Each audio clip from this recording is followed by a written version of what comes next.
Assalamualaikum warahmatullahi wabarakatuh. Selamat pagi adik-adik sekalian. Apa kabar kalian pagi hari ini? Semoga kalian semua selalu dalam keadaan sehat. Amin. Dan tentunya selalu semangat untuk belajar online. Adik-adik, di kesempatan ini kita akan belajar tematik. Sebelumnya, marilah kita mulai dengan membaca basmalah secara bersama-sama. Bismillahirrahmanirrahim.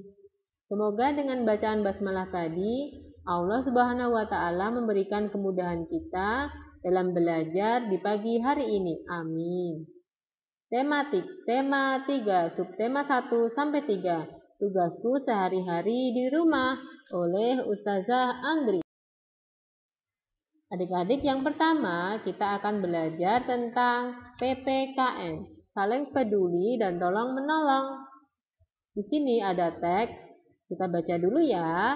Kebersamaan keluarga, permainan kasti sudah selesai. Teman-teman Nina pulang ke rumah masing-masing.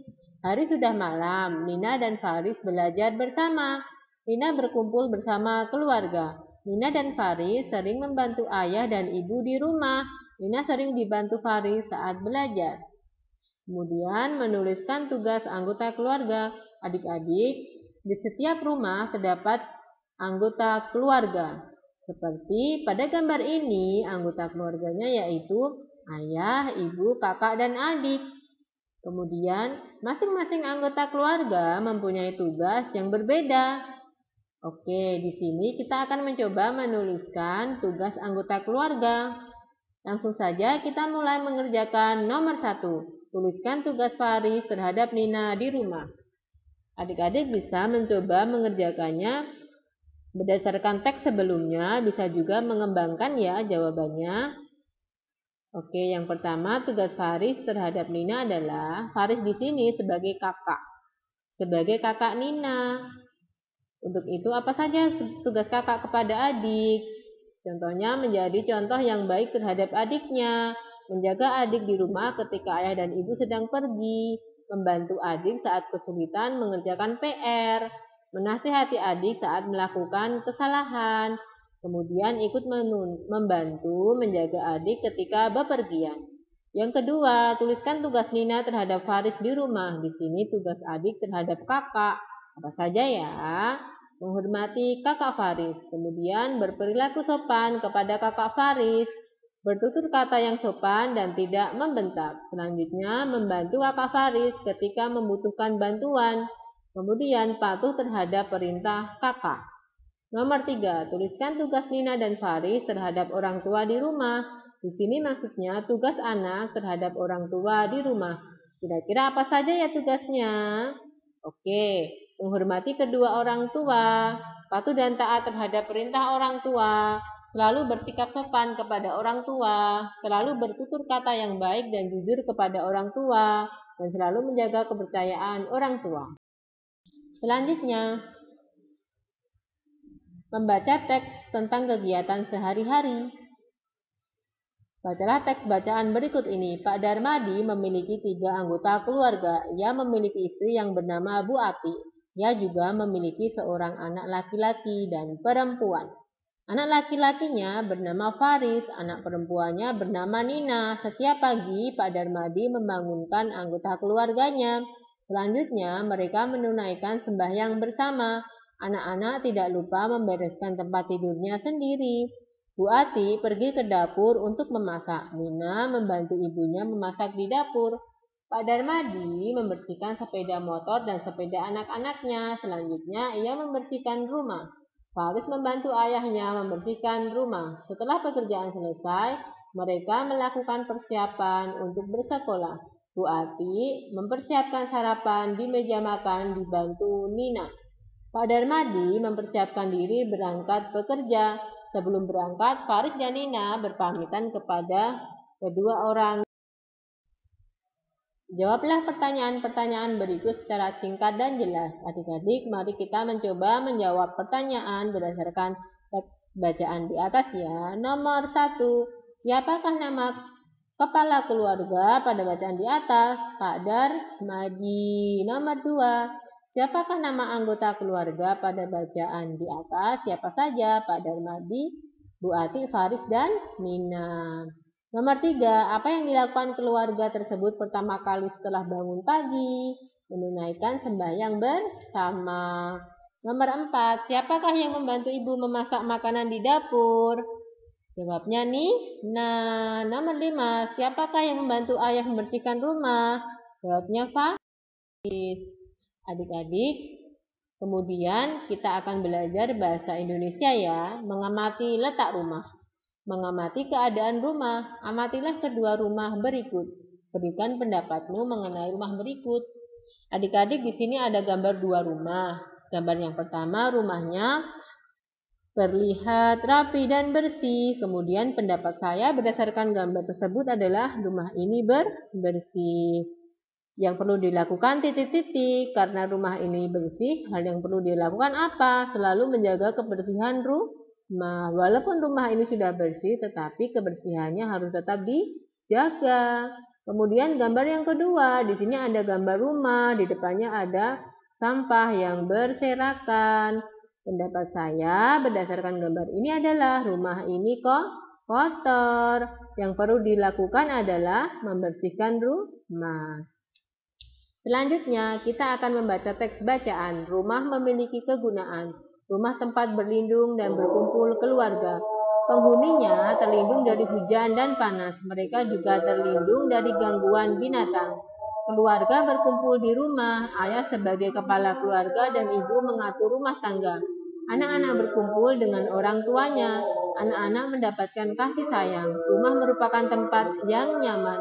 Keluarga bahagia dapat tercipta. Jawablah pertanyaan-pertanyaan berikut berdasarkan teks. Oke, mari kita mulai menjawab pertanyaannya ya. Nomor 1, sebutkan dua fungsi rumah. Apa saja? Tempat berlindung dan berkumpul keluarga. Nomor 2, di manakah biasanya anak-anak berkumpul bersama orang tuanya? Di rumah. Nomor 3, siapakah yang berperan sebagai kepala rumah tangga?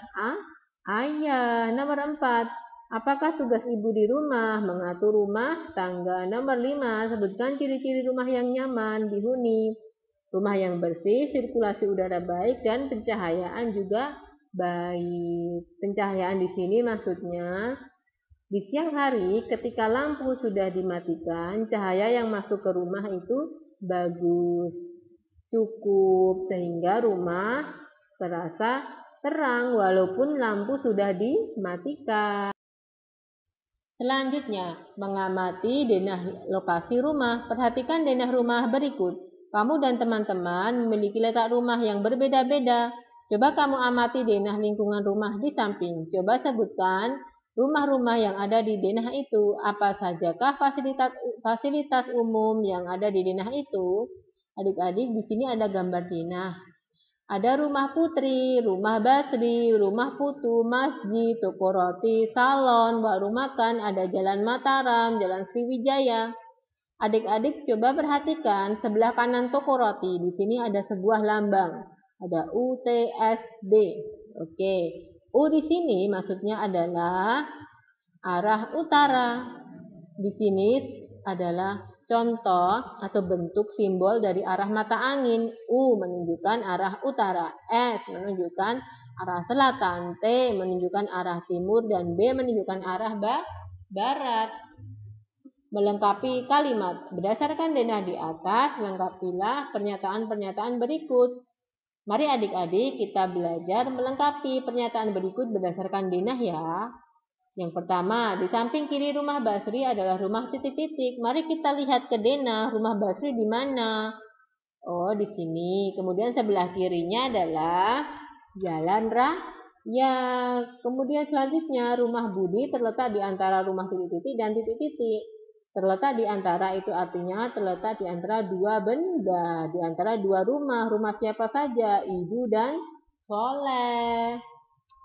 Selanjutnya, lokasi bengkel terletak di dekat rumah. Bengkel di dekat rumah siapa ya? Memet. Kemudian di antara toko roti dan warung makan terdapat apa? Salon. Di sebelah kiri rumah ibu adalah sebelah kiri rumah Putri. Selanjutnya, menuliskan kalimat dengan kosakata. Buatlah kalimat yang benar dengan kosakata berikut ini. Yang pertama, sarapan pagi. Contoh kalimatnya, setelah mandi, Faris sarapan pagi. Yang kedua, memasak. Contoh kalimatnya, Rina membantu ibu memasak di dapur. Yang ketiga, mencuci piring. Contoh kalimatnya, setelah memasak, ibu mencuci piring. Yang keempat, menyapu. Contoh kalimatnya, setiap pagi Faris menyapu halaman rumah. Yang kelima, merapikan tempat tidur. Sebelum mandi, Nina merapikan tempat tidur. Adik-adik, selanjutnya kita akan belajar matematika ya, tentang nilai pecahan uang. Mengamati uang logam. Di sini ada beberapa contoh uang logam, 100, kemudian 200 rupiah, 500 rupiah, dan 1000 rupiah. Oke, yang sebelah kanan, setelah mengamati, perhatikan perbandingan nilai pecahan uang berikut. Yang pertama ada uang logam 500, yang kedua ada uang logam 1000. Mari kita bandingkan adik-adik. Uang logam 500 rupiah lebih kecil daripada 1000 rupiah. Kemudian yang selanjutnya ada uang logam 500. Kemudian ada uang logam 200. 500 rupiah lebih besar daripada 200 rupiah. Selanjutnya, mengurutkan pecahan uang. Urutkan pecahan uang berikut mulai dari yang nilainya terkecil. Adik-adik, mari kita mencoba mengurutkan uang logam yang nilainya terkecil dulu ya. Mulai dari nomor 1. Di sini ada uang logam 200, 100, dan 500. Mana yang paling kecil? 100, betul. Kemudian 200 dan 500. Nomor 2 ada uang logam 1000, uang logam 100, dan uang logam 500. Mana yang nilainya paling kecil? 100, 500, dan 1000. Oke. Selanjutnya nomor 3, ada uang logam 200, uang logam 1000, uang logam 500. Yang paling kecil adalah uang logam 200, 500, dan 1000. Nomor 4, ada uang logam 500, uang logam 100, dan uang logam 1000. Uang logam yang paling kecil adalah uang logam 100, 500, dan 1000. Oke, nomor 5. Ada uang logam 200, uang logam 100, dan uang logam 1000. Yang paling kecil adalah uang logam 100, uang logam 200, dan uang logam 1000. Oke, selanjutnya uang kertas.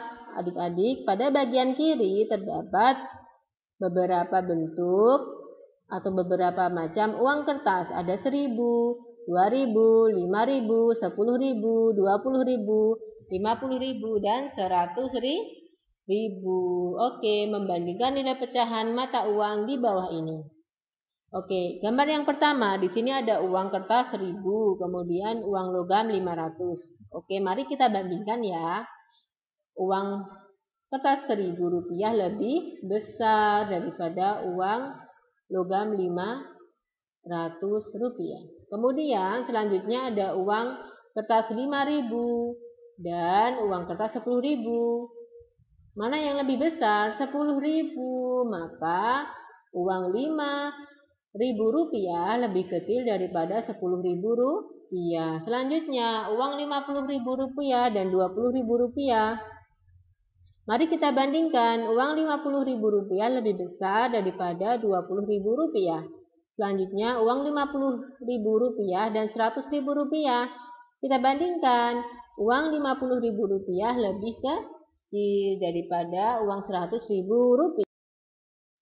Oke, selanjutnya mengurutkan mata uang. Urutkan pecahan uang berikut mulai dari yang terkecil. Oke, seperti tadi ya adik-adik. Sekarang kita akan mengurutkan nilainya yang paling kecil dulu. Nomor 1. Di sini ada uang kertas 5.000, 1.000, dan 2.000. Mana yang lebih kecil? 1.000, 2.000, dan 5.000. Oke, nomor 2. Ada uang kertas 100.000, 50.000, dan 10.000. Mana yang kecil? 10.000, 50.000, 100.000. Nomor 3, ada uang kertas 2.000, 5.000, dan 1.000. Yang paling kecil 1.000, 2.000, 5.000. Nomor 4, ada uang kertas 5.000, uang logam 100, dan uang logam 1.000. Yang paling kecil logam 100, logam 1.000, dan uang kertas 5.000. Yang terakhir, Ada uang kertas 5.000, uang kertas 1.000, dan uang logam 1.000. Mana yang kecil? 1.000 karena ada 2, kita pilih salah satu ya. Kemudian 1.000 lagi baru 5.000. Itulah adik-adik materi yang kita pelajari pada sesi pagi hari ini. Apabila ada yang belum jelas, bisa langsung bertanya kepada Ustazah ya. Cukup sekian dari Ustazah. Mohon maaf apabila banyak kesalahan. Mari kita tutup dengan bacaan hamdalah bersama-sama. Alhamdulillahirabbil alamin. Wassalamualaikum warahmatullahi wabarakatuh.